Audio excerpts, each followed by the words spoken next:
Hello बच्चों, आइए आप लोग को जो है रिएक्शन बैलेंस करना सिखाते हैं। रिएक्शन कैसे बैलेंस करते हैं। कई बच्चों के हमारे पास कमेंट आया कि सर जो है रिएक्शन बैलेंस करना बता दीजिए। क्योंकि बोर्ड में 2 नंबर का आता है रिएक्शन बैलेंस करना, और जो है बहुत बड़ी समस्या है बच्चों के लिए। एक ऐसी ट्रिक बताते हैं जिससे मात्र 5 से 10 सेकंड में आप कोई भी रिएक्शन को बैलेंस कर सकते हैं। कोई भी रिएक्शन हो उसको 5 से 10 सेकंड में आप बैलेंस कर सकते हैं बहुत अच्छे से। बहुत अच्छी ट्रिक है, ध्यान से देखिएगा। हमारे सामने एक रिएक्शन लिखी है, इसको हम कैसे बैलेंस करेंगे। सबसे पहले हम यहाँ ए लिख लेंगे, यहाँ बी लिख लेंगे, यहाँ सी लिख लेंगे और यहाँ डी लिख लेंगे। फिर हम करेंगे क्या, हम जो है ए बी सी डी को कंपेयर करेंगे। हम देखेंगे इस साइड हमारे पास कितने एफई है, तो दिख रहा होगा इस साइड सिर्फ और सिर्फ मेरे पास 1 एफई है। तो यहाँ पे हम लिख लेंगे 1A इज इक्वल टू, हम देखेंगे इस साइड हमारे पास कितने एफई है, तो इस साइड हमारे पास 3 एफई है। तो इधर हम लिखेंगे 3C, क्योंकि यहाँ पे मैंने लिखा था C। चलिए ठीक है। उसके बाद हम देखेंगे इधर हमारे पास कितने हाइड्रोजन है, इधर हमारे पास 2 हाइड्रोजन है। तो हम लिखेंगे 2B। हम देखेंगे इस साइड हमारे पास कितने हाइड्रोजन है, तो इस साइड हमारे पास भी 2 हाइड्रोजन है। तो हम लोग लिखेंगे 2B is equal to 2D।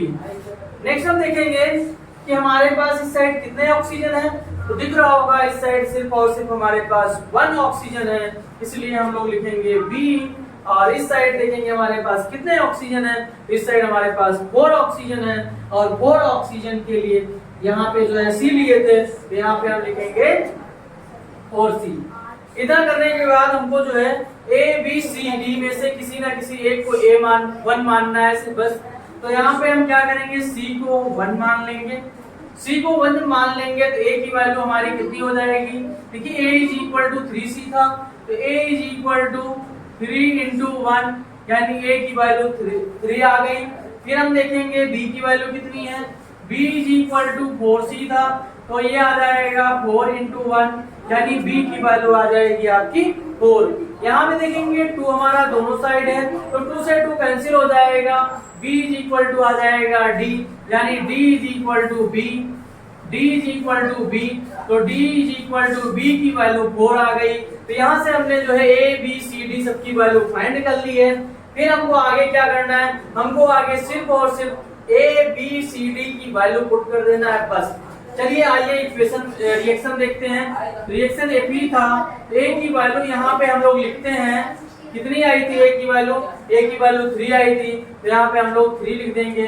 Plus B की वैल्यू कितनी आई थी, B की वैल्यू हमारी 4 आई थी, तो यहाँ पे हम लोग लिखेंगे 4H2O। फिर हम देखेंगे C की वैल्यू कितनी थी, C की वैल्यू हमारी 1 है, तो यहाँ पे हम लोग लिखेंगे 1 लिखने की कोई जरूरत नहीं है, क्योंकि किसी भी नंबर से 1 से मल्टीप्लाई करने पे हमारा नंबर वही आता है। फिर प्लस देखेंगे D की वैल्यू कितनी है, D की वैल्यू है 4, तो यहाँ पे हम लिख लेंगे 4H2O। ये हमारी रही रिएक्शन जो कि बैलेंस हो गई है। इस तरीके से आप इस मेथड से कोई भी रिएक्शन बहुत आसानी से बैलेंस कर सकते हैं, जो कि तुम्हारे बोर्ड एग्जाम के लिए मोस्ट इंपॉर्टेंट है। अगर आगे